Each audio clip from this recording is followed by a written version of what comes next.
You are now listening to the Q&E Podcast. Is this what you want? Huh? Is this what you want? Well, come and get it, goddammit!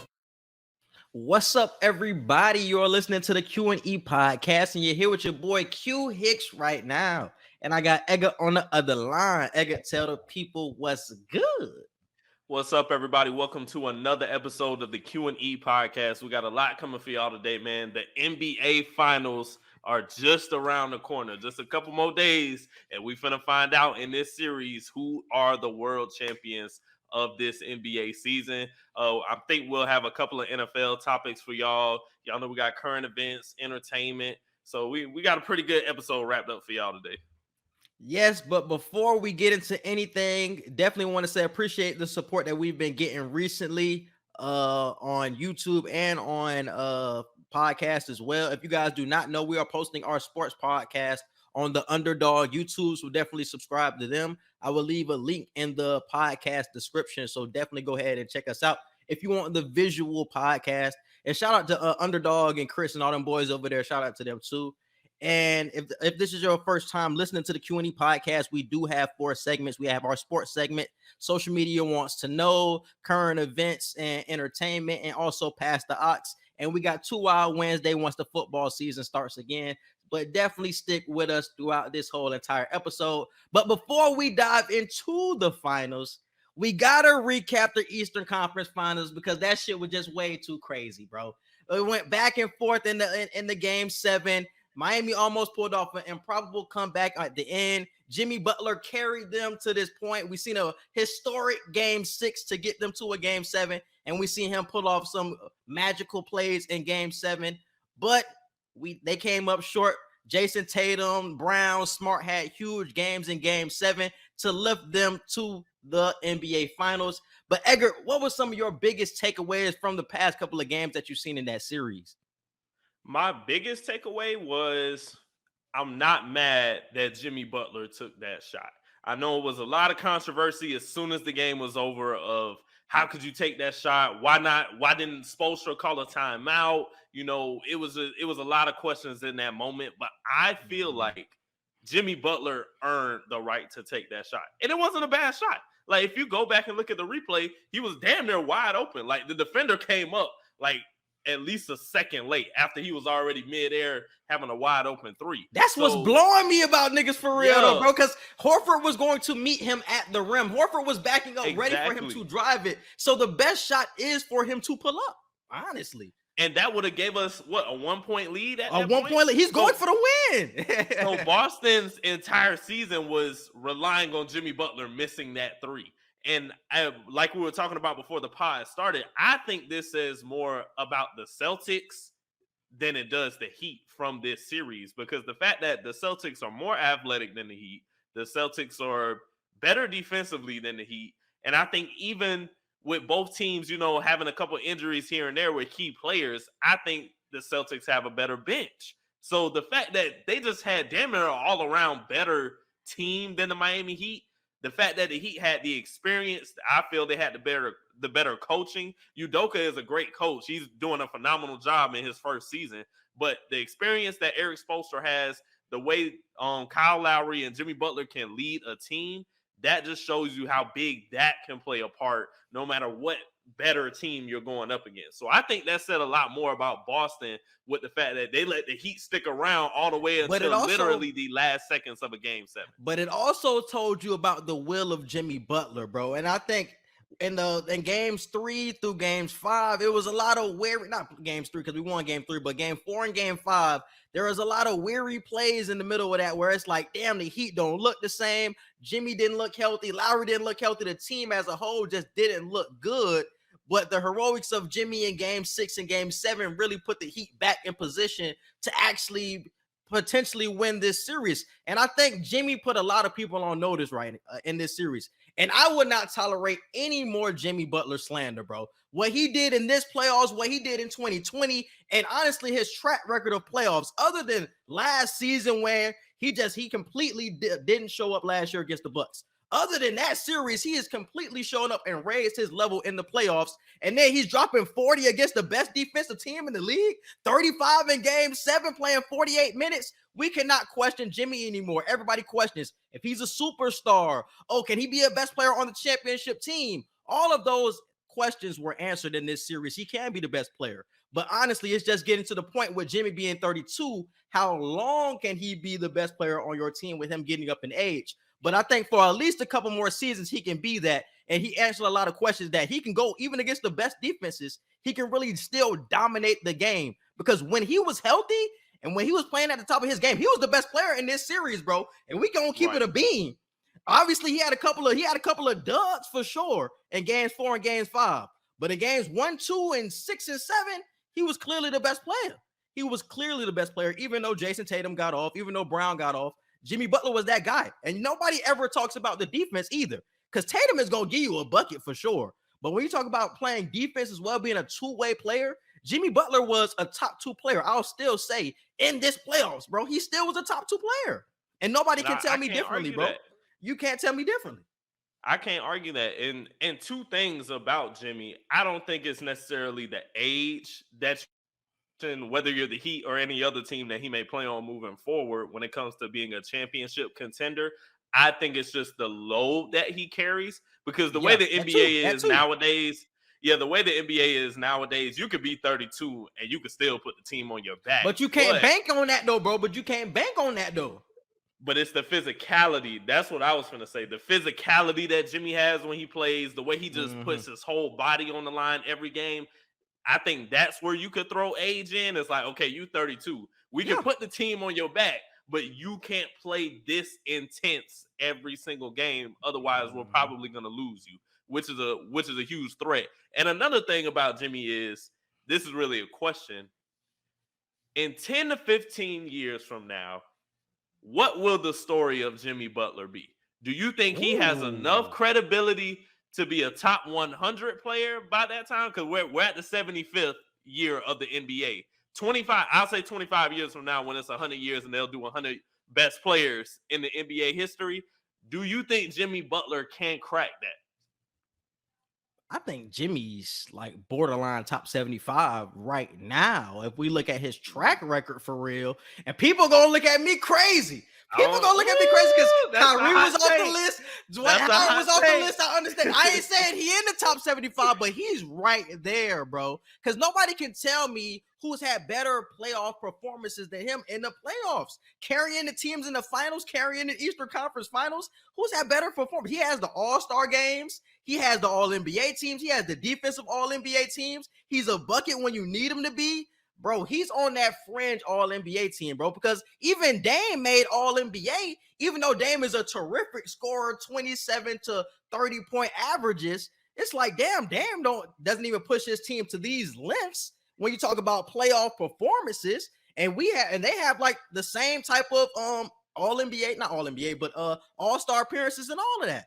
So I'm like, when you talk about similarities between some of the players that did make the list and players like Kyrie's, the Jimmy Butlers, the Klay Thompsons, like, bro, Jimmy's in that almost could have made it list. And this really raised his stock too. Before this series, before this playoffs, I would have said like, yeah, he's back there maybe in the hundreds, but he moved up a lot, bro. And I think a lot of people gained respect for Jimmy Butler from what they're seeing.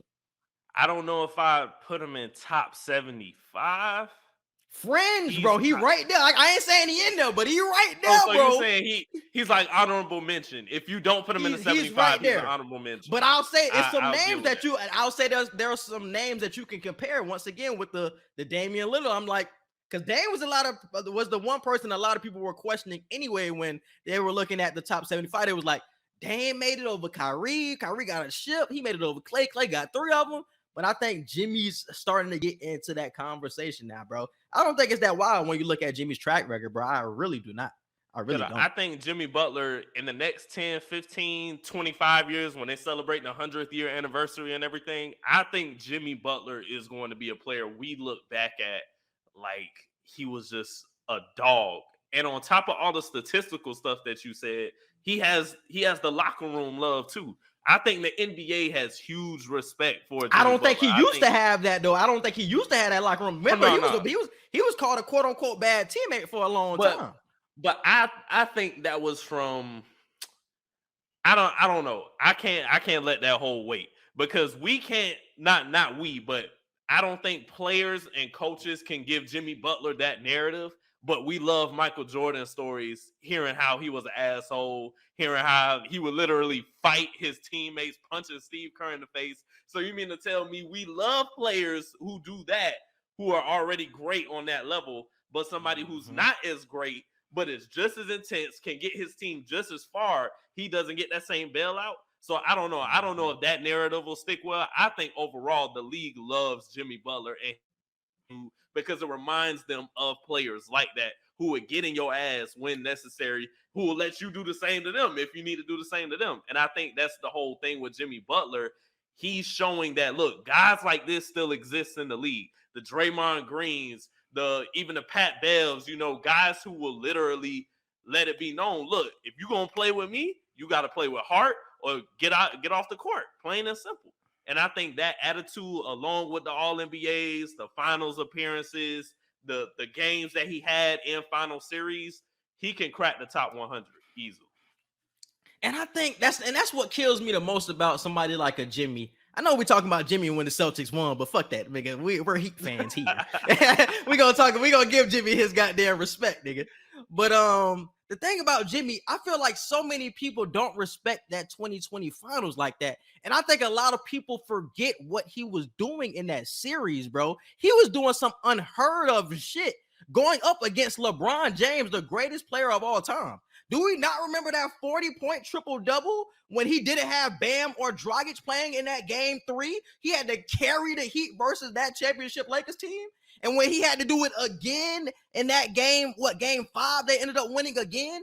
It was no reason the Heat should have won those 2 games, especially with those injuries. But Jimmy Butler carried them in that bubble finals. But nobody remembers that. I feel like everybody just throws that out the window. But I feel like he really regained that respect. But we've seen him raise his level before. This isn't the first time. Even when you go back to Philly series, when you go back to Chicago Bulls series, he's always raised his level in these type of matchups. But I feel like Jimmy Butler is just so overlooked.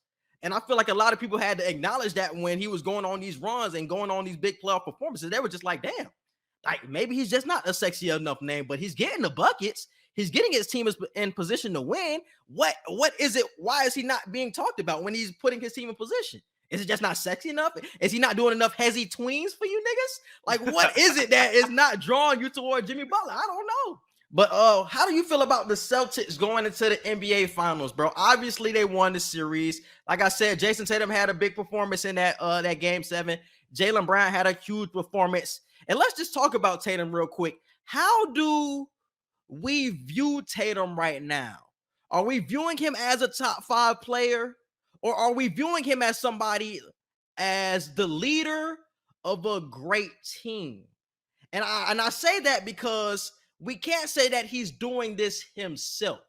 He's the leader of this team for sure. He's the alpha, but we can't act like Smart didn't drop 20 in game 3. We can't act like Jaylen Brown wasn't averaging 24 when Tatum was averaging 25 in the conference finals. We can't act like Al Horford didn't drop 30 in that Bucks series. So is he just the leader of a great team?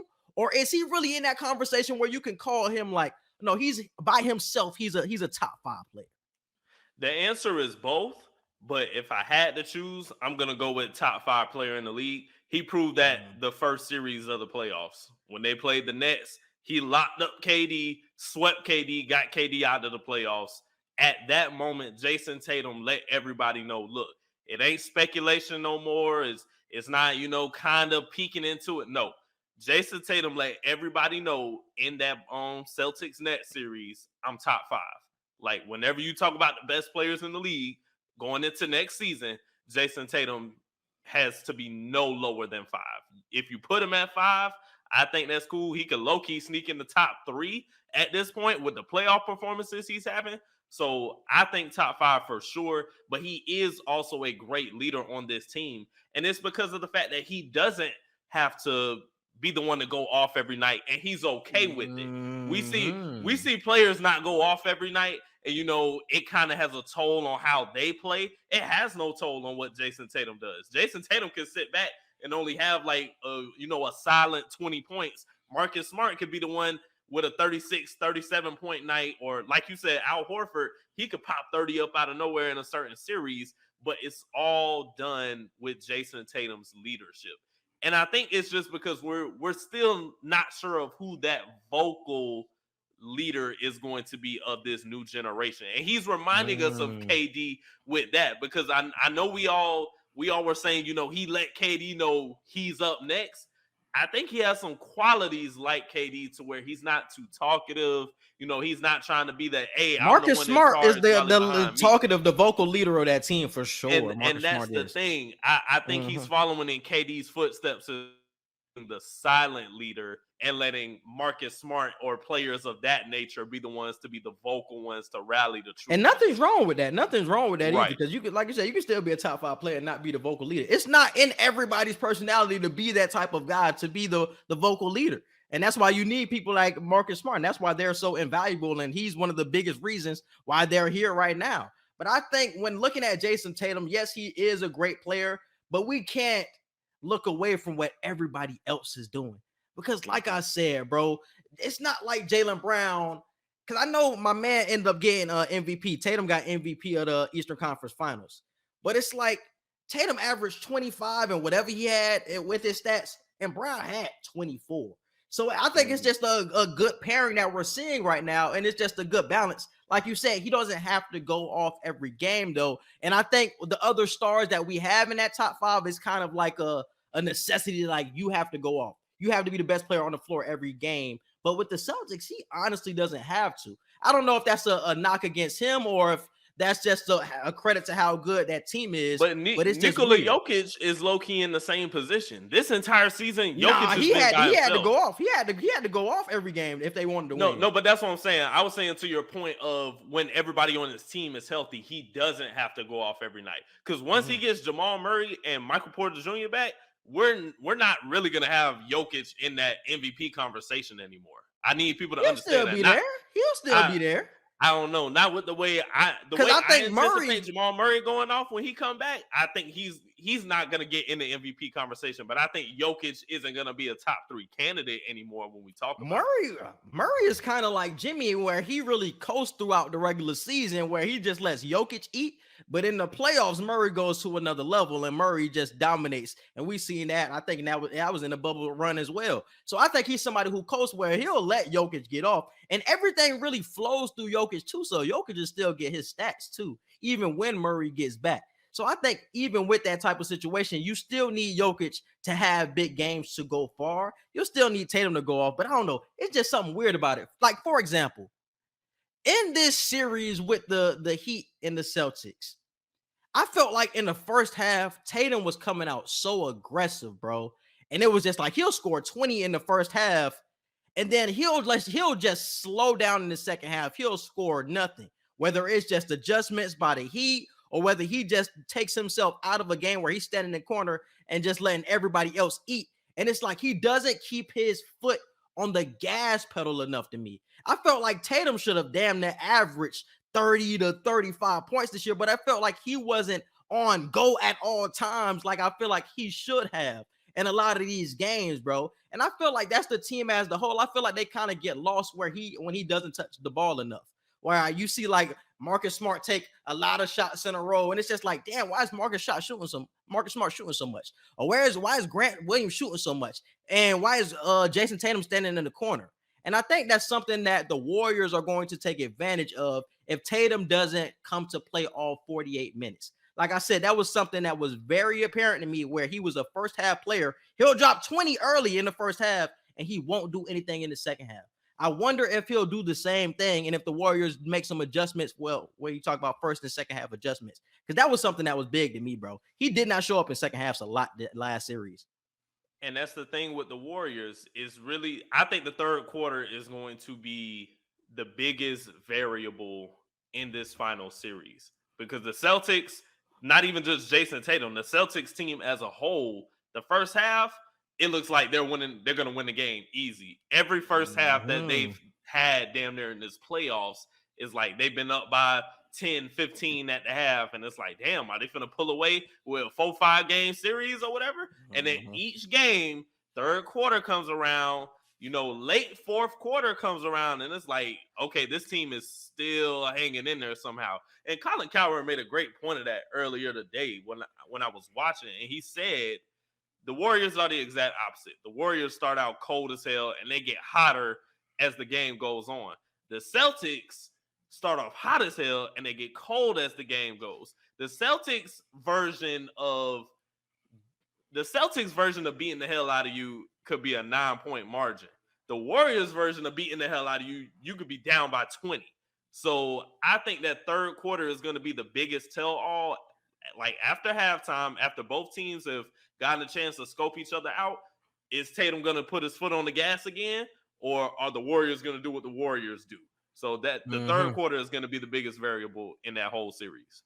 Yeah, bro. He can't do that shit against the Warriors because the Heat, obviously, when you talk about offensive side of the ball, they went through some droughts, some long droughts when you talk about scoring points. So, like, the Celtics can do some bullshit when you talk about lack of awareness, where Smart is just jacking up shots, Brown take a couple of bad ones, and it's just like they don't even look good, but the Heat aren't taking advantage of it. When you play against the Warriors, bro, the Warriors are going to kill you if you are not really attacking at all times, or you're not taking advantage of what the chance that you are given, bro. They're going to take advantage because they're a way better offensive team, bro. So the Celtics have to be mindful of that, talking about the finals. They are a long team. They are a more athletic team, I would say, when you talk about them against the Warriors. But just the awareness and the way they can sometimes just zone out of games at times, I feel like it's those type of intangibles that could possibly lose them the series. But when you talk about talent, I think they're pretty evenly matched, honestly, when you talk about talent. Yeah, but it's the intangibles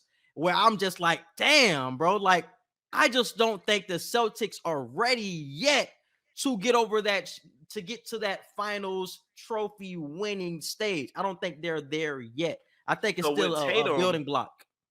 With Tatum, do you think he's at a point right now where he has to have the mindset, I don't give a damn if I'm 0 for 5 right now, give me the ball every play? Like, do you think Tatum needs to get to that point? But this is the thing. He can't take – they still have to be good shots. And I feel like that the Celtics team can get into a rhythm where they take a lot of bad shots in a row consecutively. And Tatum is one of the main contributors to that. He has to be smart when we talk about shot selection. Yes, you can be 0 for 5, bro. Yes, continue to be aggressive, but make it smart shots. Bro, you're 6'10". You're bigger than everybody you're mostly going against. Make it smart.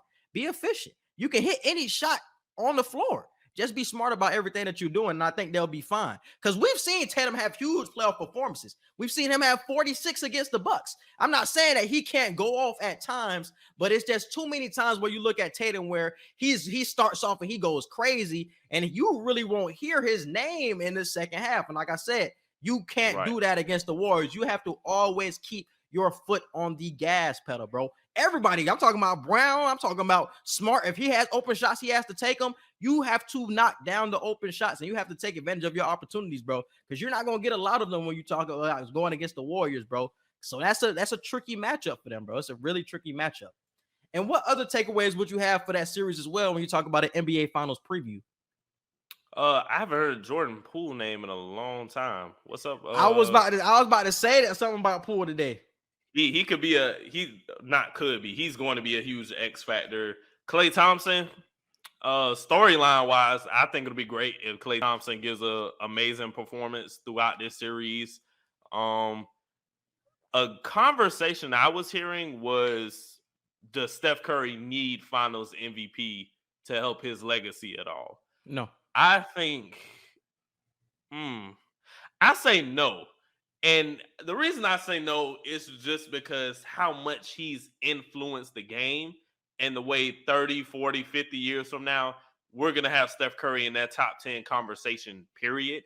And he would, if he doesn't get, let's say he doesn't get another finals appearance after this year, and he never has a finals MVP on his resume, he would be the only person in anybody's top 10 that does not have a finals MVP no matter how many rings he has, all NBA, regular Mhm. MVPs, he would be the only one without a Finals MVP. So, But don't you think that's telling though? Isn't that telling? If you didn't, I'm not saying this. I'm not saying it hurts his legacy in any way. But damn, you're in the top 10. Yes, you changed the game, but I think that it tells something. I don't know what it tells, but it tells something if you don't have Finals MVP. I think he was robbed of one Finals MVP. He should have one for sure when they won that first Finals, when they gave it to that Iguodala one. Yeah, they should have gave that one to Steph. Steph averaged 26, 5, and 6. But it just looks weird when everybody you probably up there in the top 10 got a couple of Finals MVPs, and then here comes Steph with 0, possibly. It just looks weird. Like I said, he was the best player on those teams, not when KD was there. But this is, and they was having a lot of conversation about those KD Warriors. But again, he may not have been the best player when KD was there. That's what I was about to say, but he was the most important. Valuable. Yeah, that's what I was about to say. So, but that doesn't show up when you talk about the accolades. So that's what I'm saying. Like, it's a kind of tricky thing where you can't really fully go off the accolades when you talk about Steph, because they really don't show all of the value that he brings to the court. Like, he made KD's life a whole lot easier because of his gravity. He coming off screens, 2 people jumping out of him, and KD got an easy layup at the rim or an easy three. Like, that was the type of, mold KD was in, and that's why he was getting all those points against the Cavs in those championship series. So he made life a whole lot easier. So I think you have to look bigger than just the accolades when you talk about somebody like Steph. I don't think he needs it, but I think it's something that I would want to see him get. But this is something that I will say. The Celtics are a team that plays Steph very well. And even if the Heat won in Game 7, the Heat is a team that plays Steph Curry very well, where he doesn't really go off against those two teams. He gets held to really 25 and below versus them, because obviously he's getting all of the attention, and we're going to make somebody else beat them. And this is why I say this. I think Jordan Poole will be the X factor. I agree with you with that. But I also think he will be Finals MVP because Steph will get all of the attention. I think it's going to be a position where Steph gets so much attention that it frees up other players. And the main person I think will be freed up is Jordan Poole. And with a team against like the Celtics, you have to be able to break down your man off the dribble. And the person other than Steph that can do that is Jordan Poole. He will score a lot of points in this series, bro. He will average 25 to 27 points this series. I'm not exaggerating. Coming off the bench, he will average that. I promise you, because Steph is going to get all of that attention, bro. I promise you that's what Jordan Poole is going to do. And they're going to make somebody else beat him, and it's going to be Poole. Poole is going to have a huge series, bro. I'm telling you. Hey, but again, experience is key, bro. I've seen a couple people putting the stat up of how the Golden State Warriors roster, all of those players, and I think even coaches were included in that, over 120 something games of finals experience. With the Boston Celtics, their entire roster, even their coach right now, 0 finals experience. So experience is going to be key. But like you said, when it comes to the Warriors, Jordan Poole going to be a huge X factor. I think the third quarter of this series is going to be the tell-all in every single game of this series. I got it going 6. I'm picking the Warriors. I'm picking the Warriors in 6. But my prediction that I made, this was 2019, of if that window on the Boston Celtics getting to the finals or winning the finals, if it closed, I was wrong with my 5-year prediction, because I think at first I said 3, and I said, no, fuck it, it'll be 5 years. But if they don't win within the next 2 to 3 seasons, they ain't winning in 5 years. So the Boston Celtics have proved me wrong on that in this 3rd year since me saying that. But I think the Boston Celtics, they're going to try and keep this team together now that they're in the finals. So all the talk of Jayson Tatum and Jaylen Brown splitting up or whatever, like, I think that's out the window at this point, and we can go ahead and stop that conversation. They're going to be the roadblock. They're going to make it work for years. They're going to make it work. Yeah, they're going to be the roadblock, either them or Giannis. Because we really didn't see Giannis fully healthy, the Bucks, because they didn't have Middleton. So I still would say it would be like the Bucks or the the Celtics, but they're going to be the two teams. If the Heat make a move, we can put them back up there. But if the Heat do that same run it back bullshit, they're not going to be on the same level. It's going to be the Bucks and the Celtics, I think, for the two teams that moving forward will be there. As far as the favorites every year, they're the favorites, the favorites, bro. Yeah, bro. So that's what I say with that. I would say it's gonna be tough, bro, because I don't know what JT I'm gonna get this series, bro. I don't want that JT I seen last series, bro, where it's like, oh yeah, I'm gonna get off and then I'm gonna cool down. Like if JT is on at all times, bro, I think it's still Warriors, bro, but it's gonna be Warriors in 7. Like I think this is gonna be a series where the home team wins every game type shit. Like, I think that this is going to be that type of series. It's not going to be like the Eastern Conference Finals where you winning on my home court and all that bullshit. Like, nah. I think these two teams will protect home court. They will play better. The role players will play better at home. But I think Marcus Smart will be the key factor once again in this series. How well can you contain Steph? Because, yes, his track record is good against Steph. You can contain him in the regular season.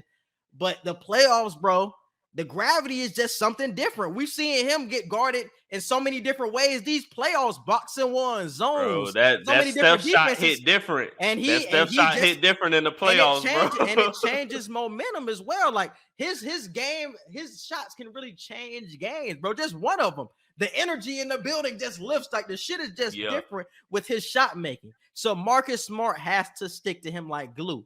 Steph Curry is gonna make shots, bro, but you just gotta contest every one of them, bro. When he get free, it can't be a lot of those type of shots, bro. You got to stick to him. But it's Marcus Smart, though, so I know he's up for the task.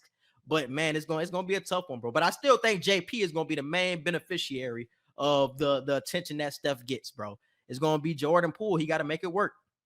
And I want to see Jayson Tatum more aggressive, like you said, because when he had on that Kobe band in Game 7, I swore he was going to drop 60 when I seen that. He really didn't cook like that. If we being, he was really supposed to. He won way harder than what he did. Because the fact that he didn't even have 40, I'm like, damn, bro, you came out with the Kobe band, you ain't even hit 40.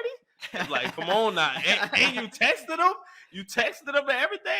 I'm looking like, yeah, he won though, bro. So hold on. I can't get on my man like that. He won though, so I can't take that away from him. He won though. He won. But it's like y'all let the lead shrink with less than a minute left. You didn't drop 40.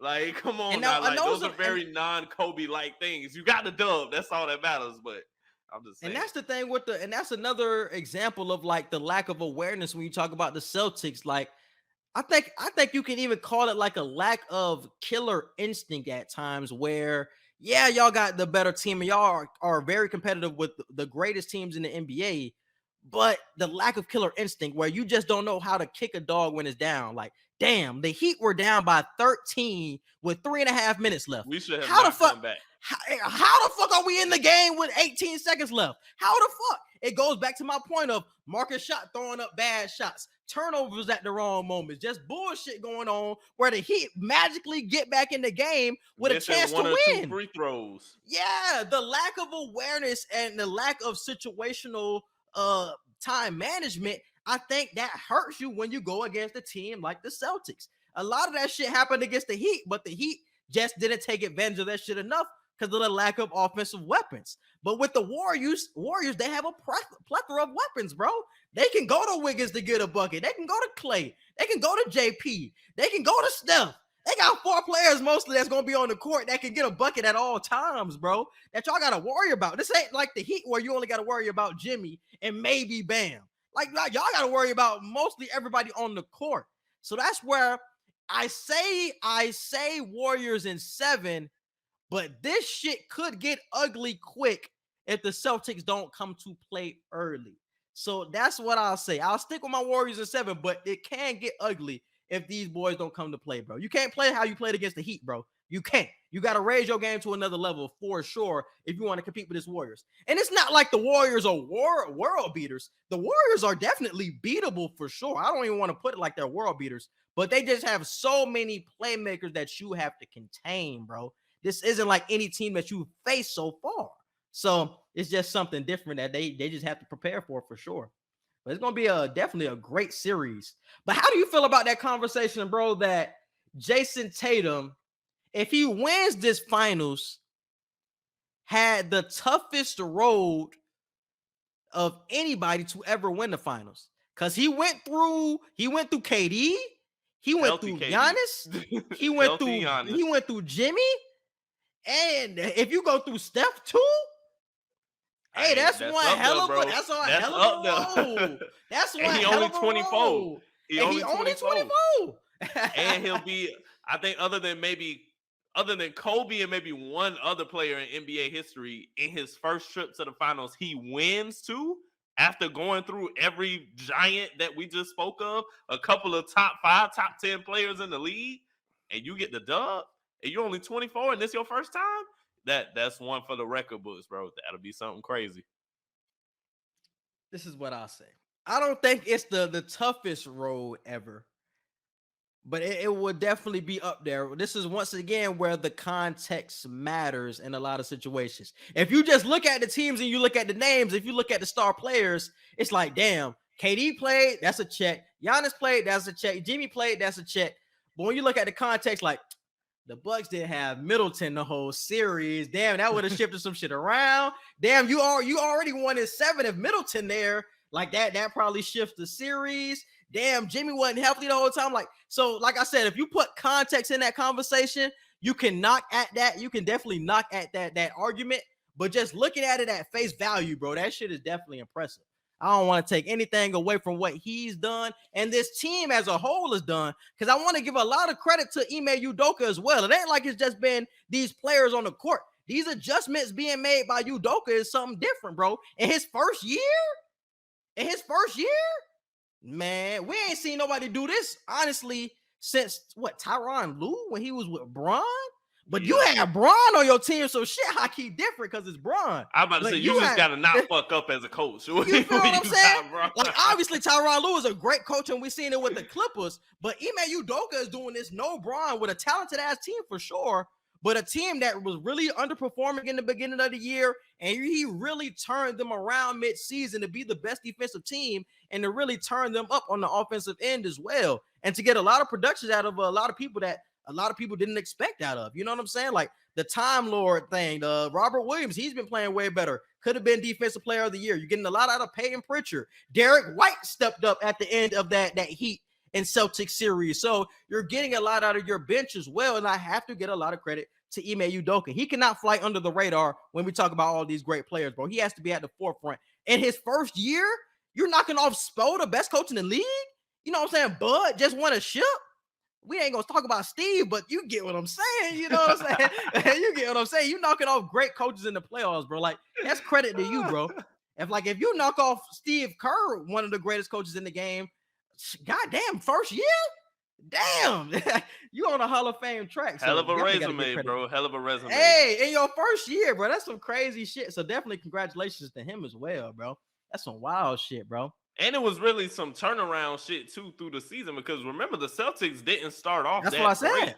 For this season. So you turn the team around, you go through all these giants, and you possibly gonna get a chip. That's a hell of a resume for your first tough season.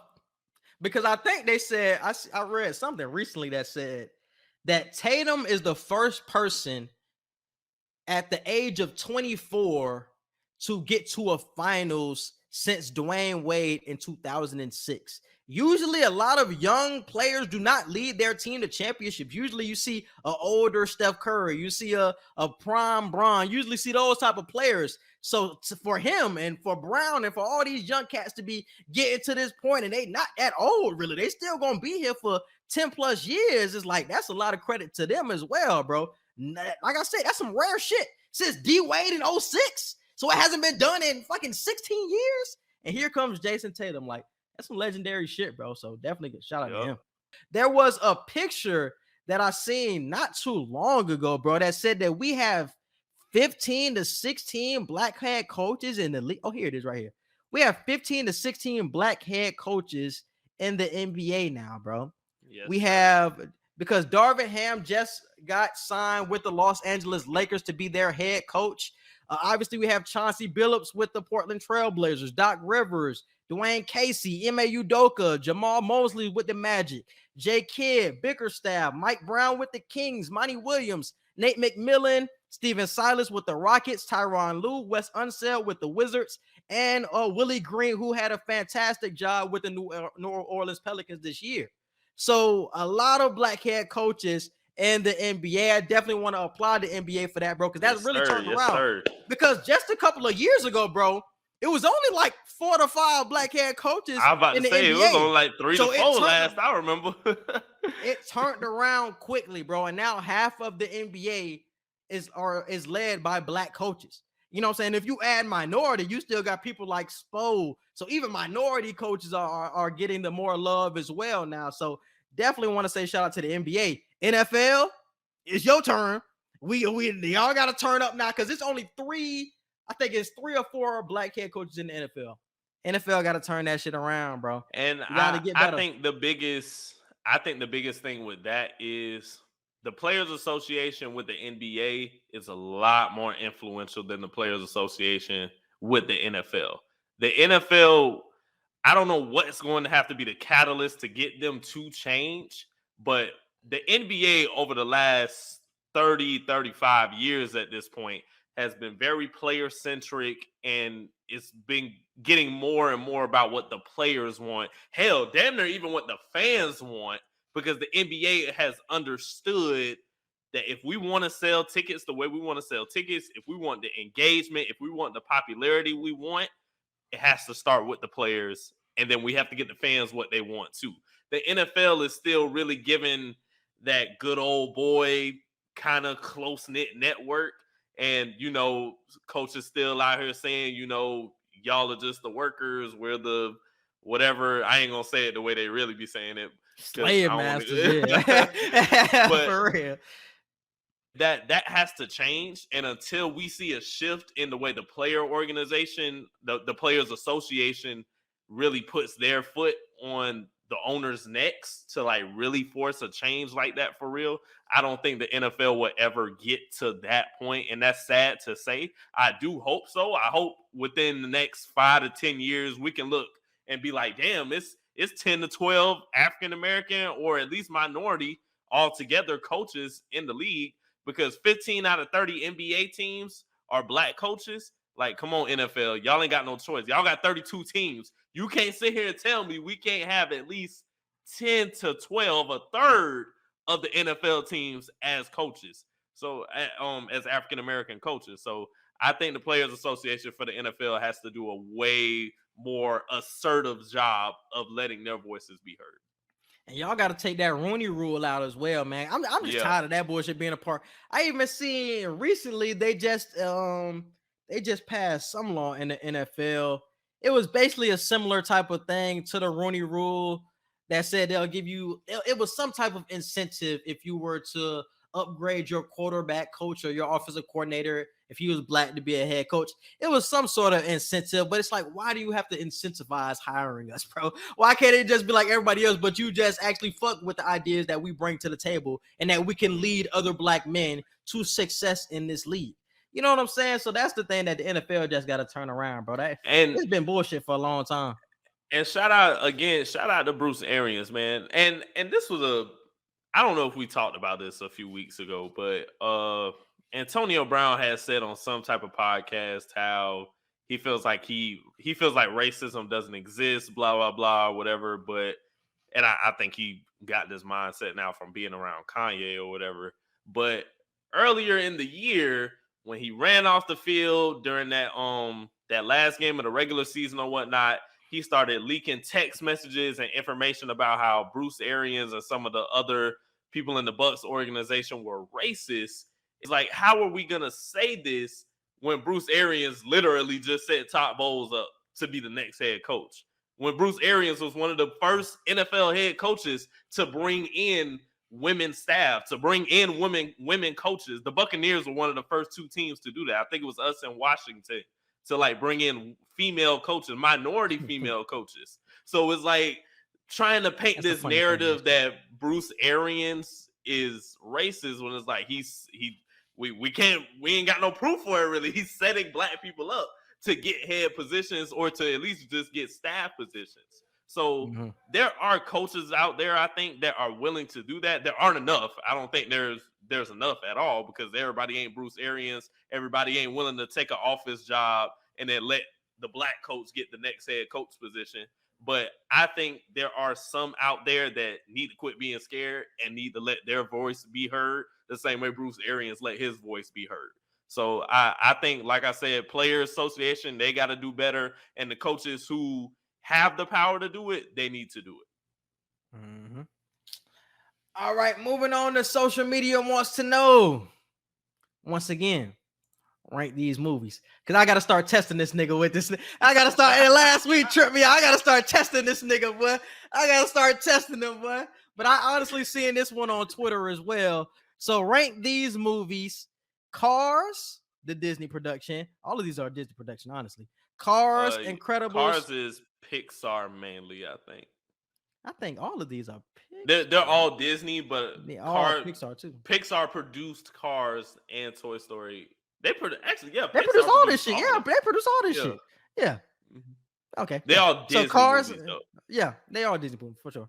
So Cars, Incredibles, Monsters Inc., and Toy Story. Rank these movies. I gotta let that boy do it on the spot too, boy. I ain't gonna let that boy think. Yeah. Toy Story how you 1. Really feel. Okay. Toy Story 1, Incredibles 2, Monsters Inc. 3, Cars 4. You said Monsters Inc. 4? Monsters Inc. 3, Cars 4. Okay. See, that list was way better than last week. So I agree with most of that. I agree with most of that list. I would just flip the Incredibles and Toy Story. That's it. The Incredibles, you know how I feel about the Incredibles, don't it? Let's not do that again. Damn, over Toy Story? Over Toy Story? I told you, Toy Story was... Bro, that was some iconic shit for sure. They broke boundaries with Toy Story, bro. Nobody ever thought of no shit like Toy Story before that shit came out, bro. I agree. That broke boundaries for real. I understand all of that, bro. But what I'm replaying and watching more, bro, if I'm being real, The Incredibles. Oh, I'm replaying Toy Story more than all of these movies. You replaying Toy Story now? The second one? Hell yeah. But even back then, I wasn't even watching. When Incredibles came out, I was watching Incredibles more than Toy Story for sure. So you saying now you will watch Toy Story more than Incredibles? Would I watch Toy Story now more than Incredibles? I would say yes. You would say yes? Mm-hmm. I'll give you that, bro. I can't disagree with you because Toy Story is a classic, bro. I can't really disagree. I love all these movies. Yeah, I love all of them, but Toy Story. I agree that Cars is last for sure. Cars is last for sure. Cars is last. Cars was a fire movie, but it's levels to this shit, bro. It's levels to this shit. Exactly. Because Cars really opened up a whole new lane again. Like I feel like the same way Toy Story did. Like they opened up a new lane. Nah, it wasn't like that, bro. It wasn't like that, bro. It wasn't to that level. But if we didn't get Cars, they wouldn't have did Planes. Wally. Like, they wouldn't have did like Wally and all that other shit. Like I feel like Cars was like the next version of what Toy Story did. Not to the same caliber, but they kind of did the same thing with opening the door to other shit. So that's why I think people don't respect Cars as much as they should. The first one and the third one were fire. The second one was, I don't even remember what the hell happened. Damn, they had 3 of them? Yeah, the third one was emotional as hell. The third one was emotional as hell. What was the third one about? I remember the second one a little bit. The third one was about the new generation of cars coming, and like Lightning McQueen, he was becoming the old nigga, like him and all his friends who were winning all over the years and everything. These new electronic modern cars that were coming and starting beating all these niggas.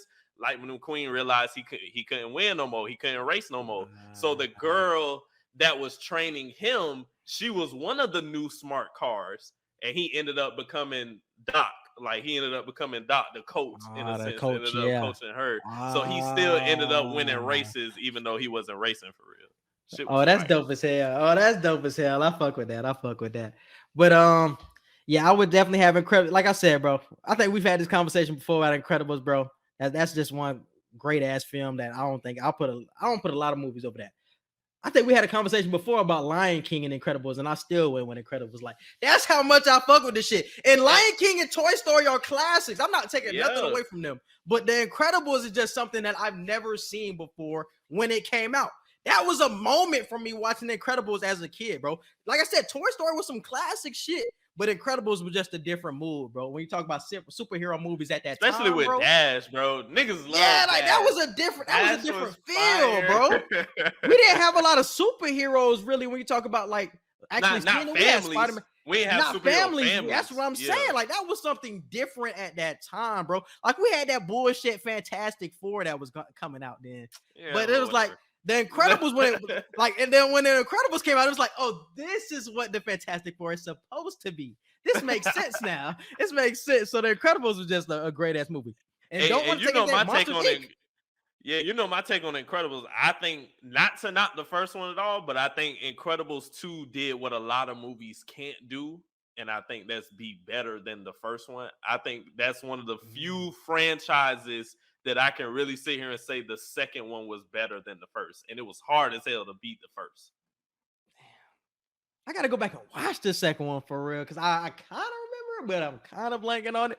Because I think that's what sticks to me about these movies like The Incredibles and Toy Story. Like if I can remember that shit when I haven't seen that shit in years, like it's something different about your movie, bro. That if I can remember that, like The Incredibles probably was fire when it came out. And Incredibles 2 was probably fire when it came out, but I cannot remember that shit. But it's something about The Incredibles where I immediately remember like what happened, what the plot was. I can even probably recite some lines for you now. Like those type of movies. I can recite lines from all these movies. Like you was gonna say about Monsters Inc. Monsters Inc. a classic, bro. That's what I'm saying. It's crazy because we see all these movies when we was just so like that nostalgic shit high key go out the window. It's just like, what was the better movie to you? Honestly, is what you have to go off of. And like I said, I'll go Incredibles, Toy Story, Monsters Inc. and Cars. Now, Monsters as far as the best storylines, if I had to get the best storylines in order, Monsters Inc. probably got the best storyline out of all four of these movies. Monsters Inc. Monsters Inc. was hard, bro. I can't lie. Monsters Inc. was hard. Toy Story honestly had if I had to call it the worst, probably had the worst storyline out of all four of these movies. Because they ain't really, their plot was very simple. Like it was a very simple plot. But that shit hit with the emotion though. The car storyline was fire. I ain't even gonna lie to you. I probably would go Monsters Inc. Probably would be one we talking about storyline, bro. That was that probably. I would go Monsters Inc. 1. I would go Incredibles 2. I will go Toy Story 3, bro. Now that Toy Story storyline was fire, bro. I can't take that away from him. And once again, Cars will be in last for me, bro. I honestly would still have it last, bro. I think the storyline of Cars was better than Toy Story. I think just the actual movie itself of Toy Story was better than Cars. Well, but for sure. As far as the plot, you know, the the climax of the story and everything like that, I think Cars had a much better plot than Toy Story, but Toy Story, yes, was the better movie.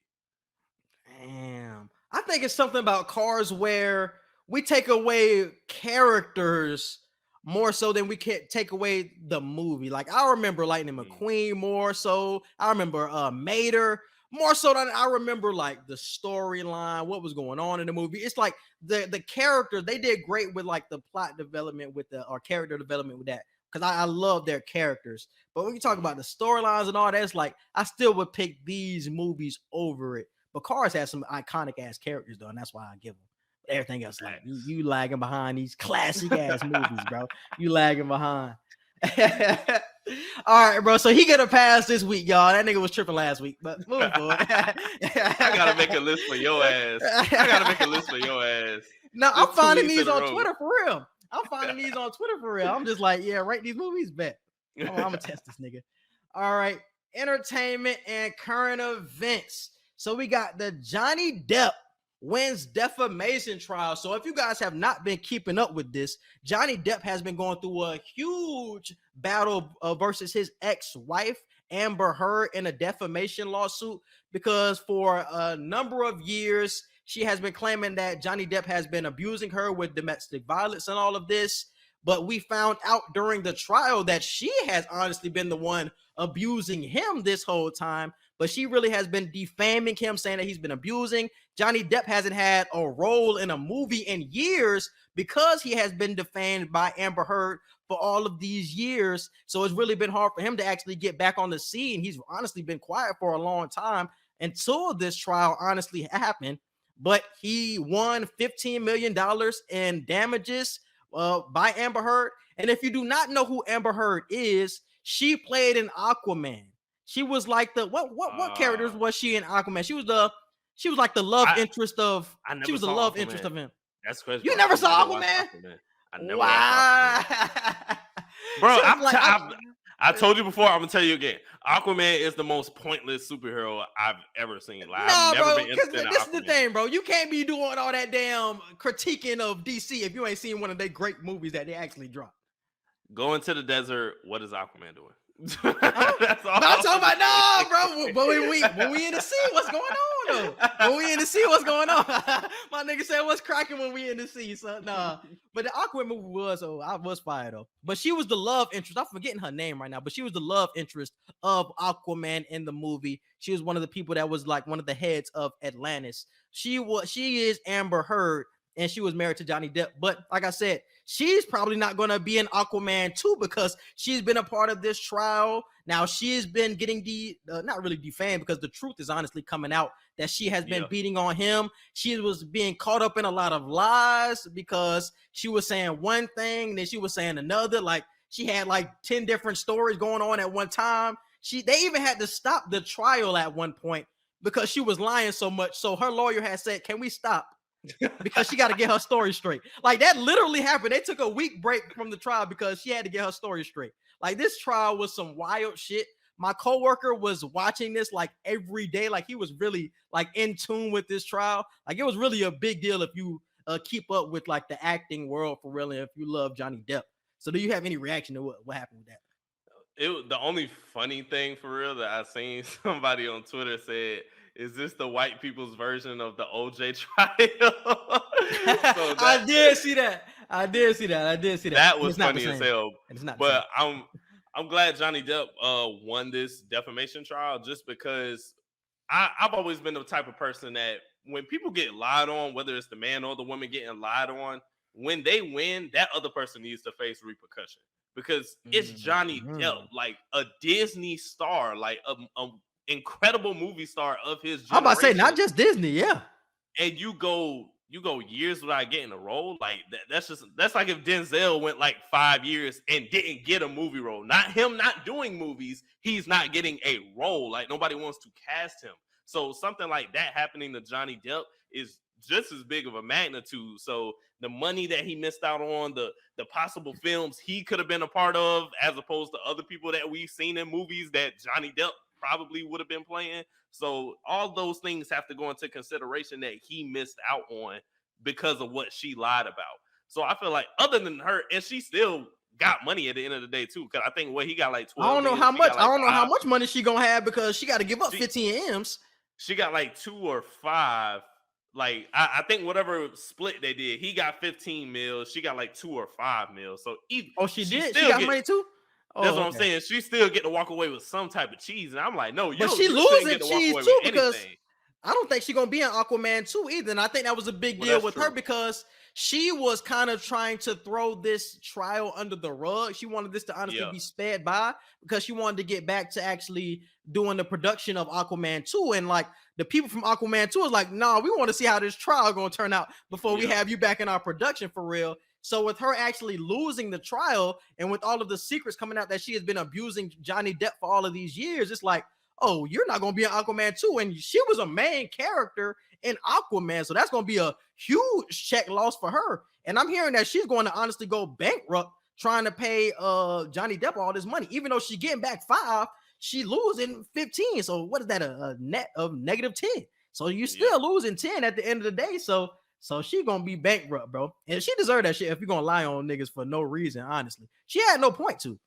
Yeah, like I said, nobody should be getting lied on, especially to the point to where you making me lose money, you making me lose business opportunities. Like that's messed up, bro. I don't like that. When it comes to abuse, when it comes to rape, when it just comes to any type of criminal activity that you making me lose money and business opportunities for, like, no, that's not cool. She needs to face repercussions other than just being broke. Facts.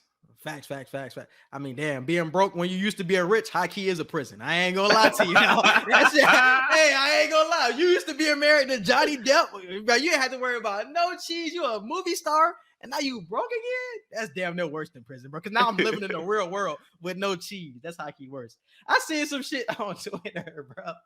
It was like Johnny Depp got to be cast as Barack Obama. Let my nigga get his acting chops back. That shit had me dying, bro. Because you remember that nigga that they had playing Barack? That nigga wasn't even Barack. They was like, yeah, just had Johnny Depp play that nigga. Get that nigga acting chops back up. Get some money in his pocket. That shit was hilarious, bro. But definitely congratulations to Johnny Depp. Honestly, what is your favorite Johnny Depp movie? Do you have a favorite Johnny Depp movie? Do I have one? Ooh, good question. I have a hot take. The Pirates of the Caribbean series is mid. Did not really care. Other than the first one, the other ones was not that great, bro. My favorite one was Dead Man's Chest. Other than that, I cannot tell you shit about any of them Pirates of the Caribbean. Yeah, they run together, honestly, bro. They bleed together. I ain't even gonna I don't know who are fans. I don't know who of y'all are fans of the Pirates of the Caribbean movies, but I'm here to tell you right now, those were very, very mid. They were very mid. I barely remember them. The best Johnny Depp movie was definitely Blow. That's my favorite performance that I've ever seen from Johnny Depp. That was the movie where he was selling cocaine. He was really building up a empire and shit like that. That was my favorite Johnny Depp movie. Obviously, we have the Edward Scissorhands. Charlie and the Chocolate Factory. Charlie and the Chocolate Factory. We got Pirates of the Caribbean. But if you guys have never seen Blow, I would advise you to watch that. It's kind of similar to Scarface, but I honestly fuck with it more than Scarface, and that's a big deal. Obviously, Scarface is a classic, bro, but I fuck with Blow way harder than that, bro. And I fuck with Blow way harder, so definitely get in tap with that for sure, bro. Oh, I see it right here. Came out in 2001. Yes, bro. Read the synopsis for the niggas who don't know. In the turbulence of the 1970s, the international drug trade underwent a fast, violent, and lucrative revolution, and one ordinary American was at its center. But in just a few short years, George Jung, played by Johnny Depp, a high school football star, single-handedly became the world's premier importer of cocaine from Colombia's Medellin cartel, changing the course of an entire generation. Blow is a high-velocity look at George Jung's spectacular rise and fall. That shit sounds fire. I'm telling you, like I said, it's similar to Scarface because it's like the rise and the fall, but I'm telling you, I fuck with Blow more than Scarface. So definitely get in tune with that. It's on Netflix. It's on Netflix too. I think I watched it a long time ago, but yeah, Blow is fire, bro. I would definitely recommend that for sure. Edward Scissorhands. My favorite is Charlie and the Chocolate Factory for sure. That's your favorite? What? I ain't seen too many Johnny Depp movies. Oh, you haven't? Okay. Nah. Okay.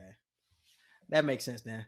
Because I was about to say Charlie and the Chocolate Factory. He was Johnny Depp a legend, but I don't think that's one of his top ones. Oh, no. I ain't going to sit here and say that's one of his best. That's just my favorite because all I've seen, like I told y'all, these mid-ass Pirates of the Caribbean movies. I've seen Edward Scissorhands like one or two times. I can say and watch Charlie and the Chocolate Factory back to back. He was also in Dark Shadow. I remember watching. Oh no, another role that people sleep on, bro, is that musical that he was in, where he was Sweeney Todd. Oh my god, that Sweeney Todd musical is fire, bro. That used to be on Netflix. I don't know if it's on Netflix anymore. That might be my second favorite behind Blow. Sweeney Todd was so fire, bro. Another one that I would definitely recommend, bro. Sweeney Todd was fire. Sweeney Todd. It was a musical where he was a barber and shit, cutting niggas' necks. It was a wild movie, bro. I don't see it in the list, but damn, that's crazy. Yeah, let me see Sweeney Todd. And it had old girl from Harry Potter was in that shit too. Helena Bonham, she was like the love interest of him. So it's about evil Judge Turpin lusts for a beautiful wife of London barber Johnny Depp and transport him to Australia for a crime he did not commit. Returning after 15 years and calling himself Sweeney Todd, the now madman vows revenge, applying his razor to unlucky customers and shuttling the bodies down to Mrs. Levette, who uses them in her meat pie shop. Though many fall to his blade, he will not be satisfied until he slits Turpin's throat. Another one. Damn. Fire. You said that's a play? Fire. That's like, it was like a play musical type of thing, but it was like a movie type of thing. You've seen those type of things, like musical, movie, plays. Yeah. Like it's another fire one. But all right, let's move on. But like I said, I fuck with Johnny Depp heavy though. Fuck with Johnny Depp heavy. But let's move on to the next topic. We got Justin Timberlake sold out. Was he right or wrong? Yeah, like this is, man, people got to know their worth. I wasn't in the room, so I ain't gonna sit here and say I know what what money was being offered. But it says right here, Justin Timberlake sold his entire song catalog to a Blackstone-backed management company, joining a wave of recent megastars who are selling the rights to their music for big bucks. And it says right here, a total of around 200 songs, according to Hypnosis CEO Merck Miraculous said. And among JT's number one hits now under their control include Sexy Back, Can't Stop the Feeling, and Mirrors. I personally feel like, and $100 million was not the exact amount, but they're saying it's north of $100 million. I personally feel like Justin Timberlake is worth around 300 to 400 M's when it comes to his music. But how do you catalog. know? But this is my question for the people who say that. How do we know how the money works when people are offering you those type of checks, bro? That's what I'm like, saying. How do we know?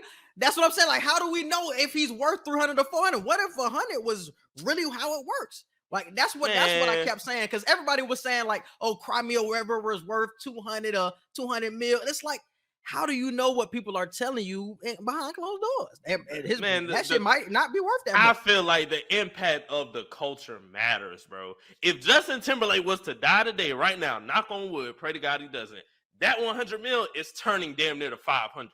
I'm telling you right now, like, it's gonna touch damn near 5 whenever he passes away. And we're gonna be like, damn, he sold that shit for 100. When he could have sold it for 3 to 4 now, and then it probably only jumps another 100 million once he passes. But bro, Justin Timberlake, even though they're not including, the NSYNC songs, is really just his personal catalog. The fame and the way he shifted the culture of music and boy bands and all that with NSYNC, that played a part in who he grew to be as a solo artist. So all the love from NSYNC, along with Mirrors, Cry Me a River, Sexy Back. Bro, Sexy Back was just, bro, you can get 200 M's off Sexy Back alone. No, I'm telling you, y'all don't know how, bro. Was it in a situation, bro, where Lil Wayne ended up selling some of his songs, bro? You remember that? When Lil Wayne sold some of his songs? That situation was different because he was in a situation where Birdman he was in jail. Money. Was he in jail or he trying to get some money? No, it was during the Birdman situation where he was trying to get money back that he was owed by Birdman, so he started selling certain music to make up for the money that Birdman was never going to get him, regardless of how. But how much was he selling it for real? But Wayne was in a different situation. Wayne was in a different situation. Did he get his value though? But I'm saying, did he get his value? I don't think so. I think a lot of these artists, bro, really don't think about the long-term potential of what they possibly could make. 100 M's is a lot of money. Like, that's what's so funny about it. 100 M's is 100 M's. Everybody's like 100. But the thing is, like, we don't know how much music is worth. We honestly don't. We're just like a lot of uninformed people are trying to get in on a conversation and we just don't know. We don't know how much his hits are worth. We don't know how much Suit and Tie is worth. We just don't. So 100 M's probably was like a high end or some value to somebody like a Justin Timberlake. And a lot of these people don't care about how much is made after they pass away. Maybe that man, Justin Timberlake, wanted to see all of his money right in his face while he's still alive. And maybe he did get lowballed a little bit, but I don't think he's getting lowballed like a lot of people are saying he is, bro. Like, y'all saying he could have made 300 and nobody told JT that he was getting lowballed by 200 mil. Somebody got to tell JT that he get lowball like that, bro. It's probably people way smarter than us that told JB that or JT that this is a good deal. Make it. Lil Duval made an excellent point though. Lil Duval who made one hit. He know music now? No, he made a good point in defense of what you're saying of the people not knowing how much music really costs. Lil Duval said this should show you that rappers and musicians in general probably aren't touching the money that they're always saying that they touch. If Justin Timberlake sold his catalog for 100 M's, it's worth 100 M's. Justin Timberlake is a smart man. Like you said, I'm sure he's surrounded by people way smarter than us when it comes to the music industry. So if Justin Timberlake selling for 100 M's, we know you other, rappers, performers or whatever, y'all probably only touching like 10 to 15 right now, if we're being honest. And he still got his NSYNC shit too, so let's not sleep on NSYNC. So I get it. Off of first look, though, I just really thought he was getting lowballed. I'm like, 100 for Justin Timberlake? Like, that's crazy, bro. Because what if Beyonce wanted to sell her catalog? And they only said a different stratosphere, bro. No, but I'm saying, a different stratosphere. I'm saying, what if a number came out with Beyonce and we all look like, what the fuck? Like, that's it? That's all you're offering for Beyonce's whole catalog? But that's how much. But I feel like we would learn how much music is worth if somebody came out and said Beyonce only getting like 500 or 600 M's. It's like, damn, with all Beyonce hits, she only going to get 600 M's? But we will understand, like, that's how much the money is going for. We know Beyonce got Jay-Z, all of those people, all these agents, all these managers in her ear. If she's only getting 600 mil, it was worth 600 mil, bro. You know what I'm saying? So I trust JT was fully advised on the decision of 100 mil. That's a good deal for you, bro. So that's what I'm like. I think he was. A lot of people want to see, this is what I say about JT. A lot of people want to see their money while they're alive and could care less about the return that they get after their pass and what goes to their kids, because that's something that can be given in an inheritance or something like that. So I like what JT did. Over 200 songs, I only get 100 M's. But how many of them bitches was really hits though, bro? Hits. Well, we really like, damn. I mean, but that's my point. That's my point. At least 5 songs alone, I feel like you could damn near get 100 M's off of just 5 songs. You tweaking, bro. You talking about 100 M's for a song, bro?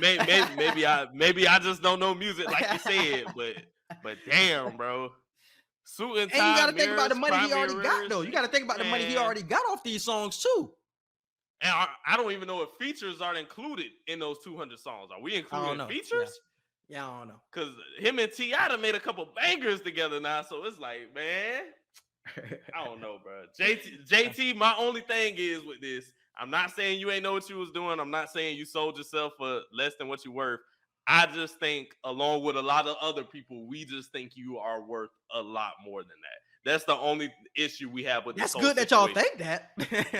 It's great that y'all think that, but JT know what he worth. Them boys walked in that room and said, "You worth 100 M's, bro." I bet JT probably said, "Hey, I'm worth JT probably said what y'all said. I'm worth about 3. It said, JT, nah, you worth about 100, man. That's about what you at. JT had to say, all right, I'm worth 100. You don't take that. For real. But shout out to JT, though, man. Shout out to JT. All right, man. Moving on to Monique versus DL Hughley. Yeah, so on Saturday night, this past Saturday, Monique hit the stage at the Comedy Explosion show at the Fox Theater in Detroit and said that DL Hughley refused to appear at the event if she were the headliner. And she went on a whole 2-3 minute rant that a lot of people recorded and put on social media by now.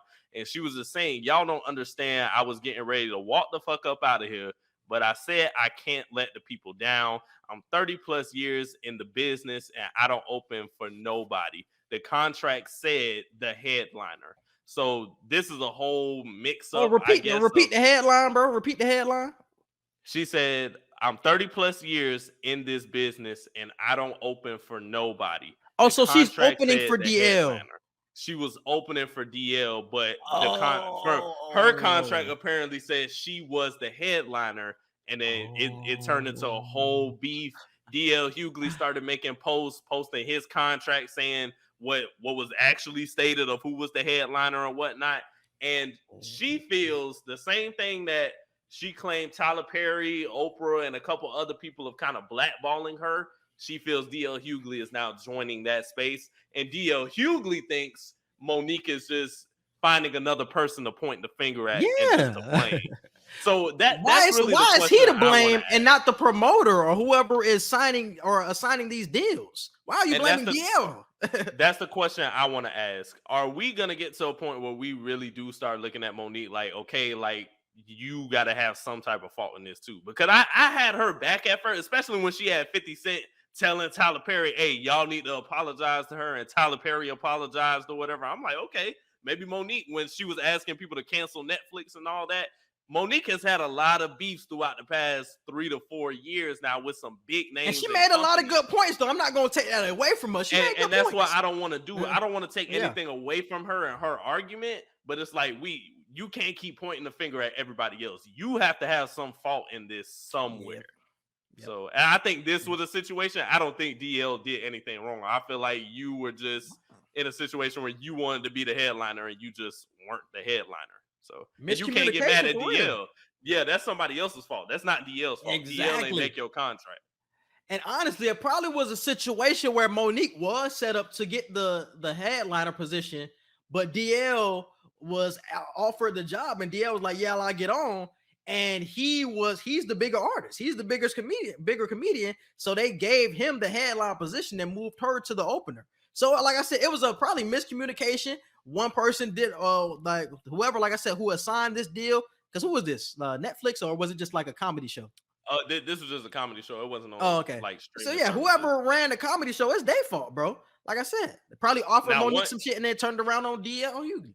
One thing DL did say was he was hesitant to even join the show because his close circle and a couple other people were telling him something like this would happen, which is again why I say, when are we gonna start looking at Monique?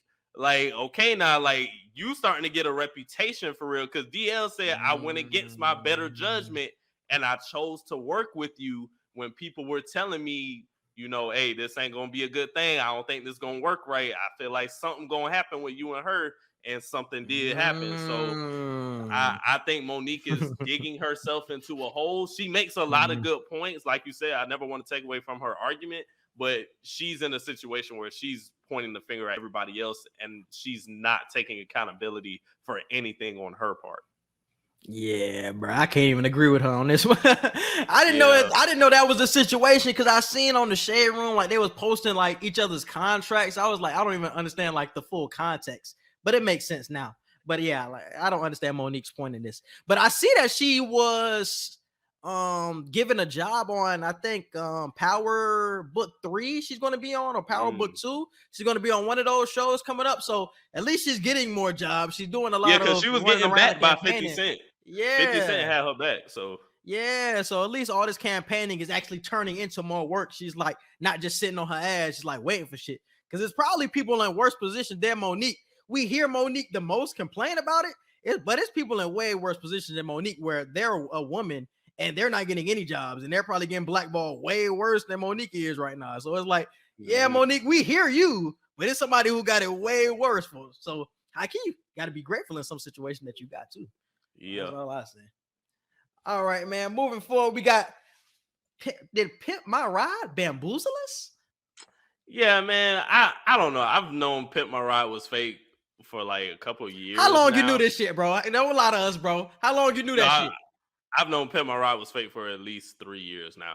All right, bro. Okay. I ain't gonna sit here and act like I knew this shit since a kid. I was about to say, no, we can't act like we thought that shit was real at first. Let's not. No, this is recent. This is like the last 3-4 years. I was like, oh, okay, yeah, this shit was definitely fake. Niggas putting fish tanks in cars. This can't last. Like, but this is my thing though, because I've seen horror stories on YouTube of people like describing the situation where they brought their broke down car into exhibit and he ended up pimping out the ride, and they said like obviously the function of the car is gonna fuck up, but they were saying like, yeah, they fucked my shit up. Like, dog, that felt like a real story. It didn't feel like some shit that was connected to MTV or exhibit. It felt like they weren't paid actors. They actually wanted to be a part of the show. They wanted their ride to be pimped, but they got fucked over. So I felt like it was a situation where they had some paid actors, because we even seen Tiffany Haddish in one of the episodes. So she was obviously a paid actor. But I think it was some episodes where there were real people they got to be a part of this show. So it wasn't like they just bamboozled us and all this shit was fake. Some of these people were definitely real life volunteers.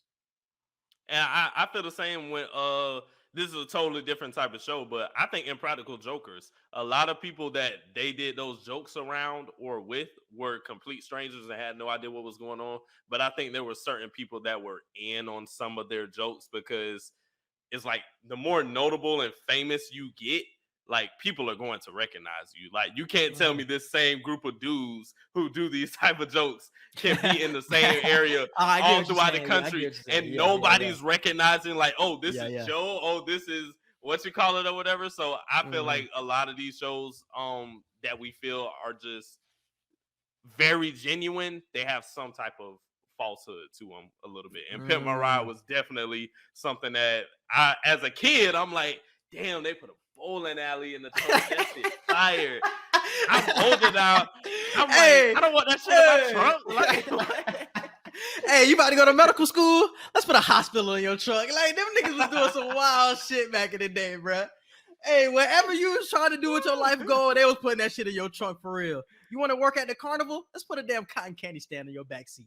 It was some wild shit going on up in my ride. It didn't even make sense. But that shit was fine. And then the corner, they never showed them driving any further than around the corner. Facts, because that shit was not making it, bro. That shit was not making it, bro. And this is what I heard on the horror stories, bro. I was hearing, because there was like multiple people giving horror stories about Pimp My Ride. They were saying like they never fixed the real issues that were wrong with the car. They just did all of this design shit, but they didn't fix the actual issues. So now I'm riding around with the same beat down ass car with all this weight on this shit. I got a hospital in my shit, got a cotton candy machine, all this extra weight, and my shit still can't drive. So like, so my transmission been fucked up for like 2 months now. So we heard you love movies. we put a movie theater in your back seat with a popcorn machine and everything. Yeah, okay, that's great. But it's like my transmission. It's crazy, bro, because, bro, you putting so much money with the cotton candy and with the movie shit. Like, you can't get my man's transmission fixed. Like, that shit crazy to think about, bro. That's crazy to think about. Like I said, some of them boys was fake and they was paid. But some of those people were real life, like, what I want to know is what cars actually did survive and what cars actually did do well. None of those survived. I can't believe any of them survived, bro. I don't know, bro. I seen a nigga with a fish tank in his back seat, bro. I said, this shit is no way this is gonna survive, bro. With enough trial and error, I'm sure at least one of these cars had a good story. I'm sure at least one had a good story. Because I don't think their mission was to have it driving for a long time. That was never their goal. It was just to look cool and like just to show the car off. You know what I'm saying? But it was never to like actually be functional when you get off the lot and after you drive it out of the shop. So I don't think that never was the point. It's gonna look cool when you drive to that corner. Soon as that bitch hit that corner, my nigga, that shit finna break down. That shit was wild, bro. That shit was a wild time. Boy, we had some shows, bro. We had some shows. Yeah, that shit was crazy, bro. MTV Cribs, that was a wild. They need to brand shit. Didn't we talk about that? And they got to reboot that, or they were going to reboot I think they rebooted it. I don't know if it had any like traction with people watching or whatever. But I think they did. Like Big Sean was on there or something like that. They tried to bring that back. But it's crazy now, bro. There are so many people who are like really touching money nowadays for real that I think they could really bring MTV Cribs back. And it's believable now. Back then, I think there were a lot of people naive to contract. Not saying there aren't now, but I think with the information and technology we have now and how people can a little bit more forward thinking with contracts they sign and money that they get outside of music, like Lil Baby. If Lil Baby did MTV Cribs, I'm 100% believing everything Lil Baby showed me is his. Like Big Sean, I'm believing everything. Shaq. Like, I think people nowadays, that shit could be real. Back then, it was like, y'all getting finessed out of show money, out of contract money. I can't believe that none of this shit, y'all. Yeah. Like Drake will have the best MTV Cribs of all time, bro. Period. Like nobody would touch his crib. Wasn't he in his mansion on that one Tootsie Slide video? Wasn't he? That was his mansion. That was his whole mansion. Like, and we only saw like a portion of it. We didn't even see the whole thing. Like, yeah, Drake shit would crazy. be wild. All right, man. Moving on to the next topic, we have Chick-Fil-A Robots. So I'm gonna pull up this article, bro, because there's some wild shit going on. Not really wild shit, because this is honestly the future. But this is Chick-fil-A testing out food delivery robots to enhance restaurant operations. So they said, we know how much you love the food service at Chick-fil-A, and now the fan favorite company is taking steps to ensure its stellar reputation remains intact. In a recent announcement, Chick-fil-A confirmed its plans to test out food delivery robots to not only add to its customer service experience, but also to enhance restaurant options, bro.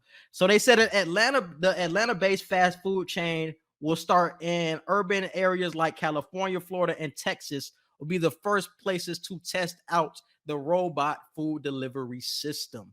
So how do you feel about robots becoming a more norm in the society?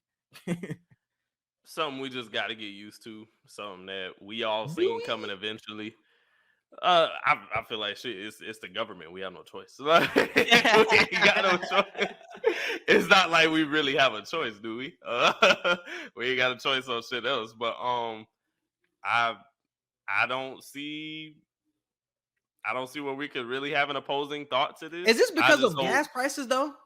I think this got something to do. If they talking about food delivery, if this has something to do with food delivery, I'm like, it gotta be with people are not trying to do this Uber Eats. They're not trying to do the DoorDash.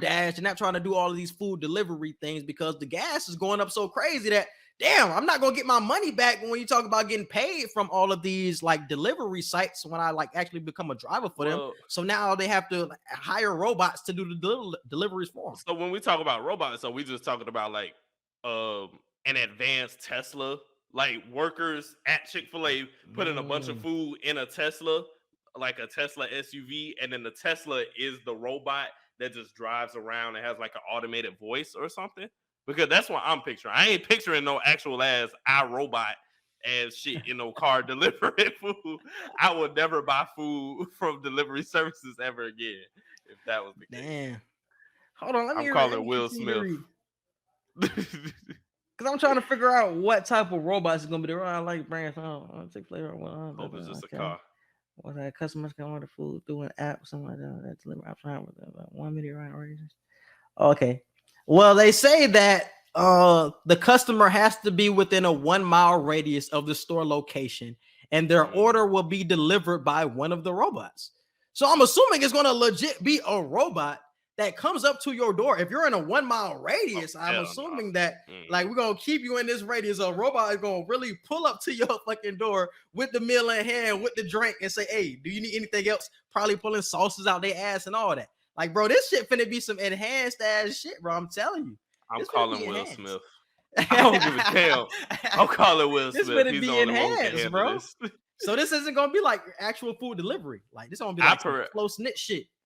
I prefer my idea of just having the workers put food in a robotic Tesla. Like Tesla's already advanced as hell, but make it even more advanced for the companies. But that's a lot of money you got to put into a Tesla though, bro, when you're only a mile away. It's like, damn, just use that robot to wheel his ass over to a mile away. So you trust a robot by itself that could get... Do I trust a Tesla to get over there either? I trust a car more so than a robot. They probably got a similar technology at this point. Man, they got the location and all that. Somebody is going to whoop this robot ass and take this robot food. You ain't whooping no car ass. You ain't getting in the car. But that robot, he definitely got to be with someone. He can't be by himself, though. I believe that he cannot be by himself. That robot walking down the street with Chick-fil-A, you getting your ass whooped. I'm gonna tell you right now. Niggas are ignorant, bro. That's a good point. That's a good point right there, bro. That's a good point. I agree with that. But that's just some crazy ass shit. Another development that we're seeing in America today, bro. It's crazy. And moving on to the next thing is Chipotle is now accepting cryptocurrency. Something else that I seen earlier today. Let me pull up the article. It says that Chipotle stores in the U.S. will now accept cryptocurrency through a digital payment platform called Flexa. They join a long list of restaurants that currently accept cryptocurrency, such as Subway, Pizza Hut, and Starbucks. So it says, to celebrate an announcement, Chipotle is giving customers a 10% discounts on payments made with crypto. So this crypto thing is starting to get back into the mix at this point, bro. We had this conversation a long time ago when the market was actually strong and we thought shit was gonna go good with the cryptocurrency. Now I'm down $40. Hey, I'm down way more than that at this point, but the shit is looking rough for the cryptocurrency market. But we're seeing more people open up to it now. So are we just getting more accustomed? Is this the future? I think this goes back to the conversation we had. Damn, did we have this conversation like 2 years ago now? I think we talked about this during the pandemic. A year or two ago. Yeah. We talked about this in the group chat because I think you and Wes said that within the next 2 years, like cash would just, be completely obsolete. And I said, no, I feel like that's going to take at least 5 years. Like that's going to take 5 to 10 years for cash to just be completely obsolete, because I feel like that's not just a American situation. I feel like that's a situation where the United Nations really would have to come together and decide that paper currency has to be completely terminated. Like, and I think that's something that it's going to take more than 2 years. Like that's something that's going to take 5+ years to actually happen. I think we will get to a point where cryptocurrency is the main form of payment and debit cards essentially become cash at that point. Mm-hmm. But I don't think before 2023, 24, that's going to happen. No. By the end of the decade, yes. But the fact that we're seeing it coming to fruition now is honestly building in the right direction, especially when we're seeing these big fast food chains already becoming a part of it. But my thing is, like, how do you put a value on cryptocurrency, bro? Like, what is cryptocurrency? Like, how do I know that the shares that I give you to pay for this meal aren't worth more than that $8 burrito that I'm getting? What if I'm giving you like $20 worth of crypto or $20 worth of American dollars in crypto, but I just paid you $8 for this meal? Like, you high key cheating me out of my money, high key. So we have no real value on crypto is what I'm saying. I think the issue with that is because there's so many variants of crypto. Like you could be invested in 5 different cryptocurrencies than me. I could be invested in 5 different cryptocurrencies than the next person. And it's like, we're just playing the game of mine are more expensive than yours, or not expensive, but more valuable. Yours are less valuable than mine. It's like, until we have like a set 2 to 4 or 2 to 6 cryptocurrencies that are used universally amongst everybody, I think it's just going to be up to the hands of whoever accepts of what they accept and what is valued at. Because I think there's just so many cryptocurrencies out there right now that we don't know what is really the most valuable. And they said that they will accept the cryptocurrency through a digital payment platform called Flexa. I don't know how Flexa works, so maybe they put a value on the cryptocurrency for you and they make it work. So, or they make it work to where you can actually understand what you're getting, the value, things like that. I would expect that's what they're doing, but it's still a weird thing to be seeing right now. I haven't seen anybody do it personally. I would love to see an actual demonstration. I probably could pull it up on YouTube, but I'm not going to do it right now, probably after the episode or something. But yeah, I would just love to know how that actually works when you talk about value, because that's just so different than what we're seeing in America today, bro. And that's why if we're saying like it's weird shit now, it's going to be some norm shit in like 3 years, bro. Like this gonna be like the normal shit where we literally trading cryptocurrency at the register. That's some wild shit to just think about, bro. That's crazy. All right, man. But moving on from that, Stranger Things season 4 breaks records. So we're seeing that they binge. So the show in total binged 270 hours by fans in 3 days, bro. Damn. They said that is a record for any show that has come out. Like, that's some wild shit. Yep, the latest season generates the most viewing for one season in a single week since Squid Game. since Squid Game. Y'all know how big Squid Game was when it came out. So this shit is definitely up there. But Stranger Things has been popular for a long time now. So I can't be surprised that it's getting these type of recognition. I did watch season 4, and this was the best season of the show, period. So it's very understandable why it's breaking records, because season 4 was I'm gonna get into it. I'm gonna get into it, bro. It looks interesting as hell, bro. It looks for sure interesting as hell. Because season 1 was like some crazy shit, because we never really seen anything like that before. Seasons 2 and 3 was kind of like, you know what I'm saying? They get you through, but it wasn't nothing like seasons 1 and season 4. But season 4 is something different, bro. That shit's something different. I fuck with it heavy though. I fuck with it heavy. So definitely congratulations to everybody connected to Stranger Things, bro. Because they come out with part 2 on July 1st. Because they did the same thing Ozark did with the mix. I think they said the last episode gonna be like 2.5 hours or something like that. That shit finna be fire. Because the mid-season finale was like 1:30. It's like you damn near watched the movie in that last episode. So I can see that. And I kind of like the long episode format. So I don't remember them having like long episodes like that. But like all of the episodes in season 4 were definitely like 1:10 and plus. But it was only like 7 episodes. So it was like, I binged all that in a day. And that was like, that shit was fire, bro. So definitely shout out to Stranger Things. That's what you got for song of the week. I got Keep Dissing by Boston Richie. I think Boston Richie going to be one of the biggest upcoming artists from Florida in the next few months. I think before the end of the year, everybody's going to know, at least in Florida for sure, everybody going to know Boston Richie name if you don't know him now. He already linking up with Future. He was supposed to have a song with Future on what you call it. I never liked you. I Never Liked You. He was supposed to have a song with him on there, but he gave his verse in too late. But he been hanging out with Future a lot, doing a lot of work with him. He got his biggest song right now is Keep Dissing, but he also got another song called Everybody and another song called Bullseye. So for somebody who only has like 3 or 4 songs out for real, the traction that he's getting, bro, like that shit's fire, bro. So shout out to Boston Richie. That boy working with the Lord and Savior. You already know he blessed with greatness. That boy blessed with greatness already, man. So I already see greatness in his future. And my song of the week is She's Not Around by Larry June and Jay Worthy. And moving on to movie and show reviews. What we got coming up? Miss Marvel. Oh, we are in June. That comes out on June 8th. Next Wednesday.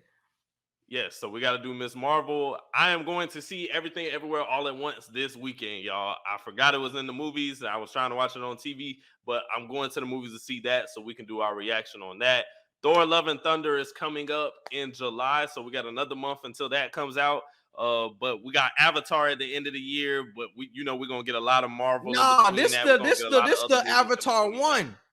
This Avatar 1 that we gonna review. Oh, you did say we were gonna do that. Yeah. Because I recently rewatched it, and I'm gonna say my opinion. I'm gonna say my opinion for the review. That means he don't fuck with it. That means he don't fuck with it. No, I ain't say that. I ain't say that shit. That shit could have been the greatest shit I ever watched, and I slept on it. So I'm gonna just say my opinion for the review. I'm gonna just say my opinion. I'm ready. All right, man. But y'all gonna fuck with it. Y'all gonna fuck with it. All right, bro. Yeah, we can hit him with the social media at that point. You can follow us on Twitter at QE Podcast 1. You can follow us on Instagram at QANDE Podcast. You can follow and like our Facebook page at Q&E Podcast. And you can also subscribe to our YouTube. And don't forget to email us if you have any questions at QANDEpodcast@gmail.com. Yes, and definitely subscribe to all of our podcast platforms. We're on Apple Podcasts, Google Podcasts, Spotify, and iHeartRadio. And definitely subscribe to our Q&E media page. That is QANDEmedia.com. Our Instagram is QANDE Media, and our Twitter is QE Media. We appreciate you guys for listening and watching, and we out. Peace.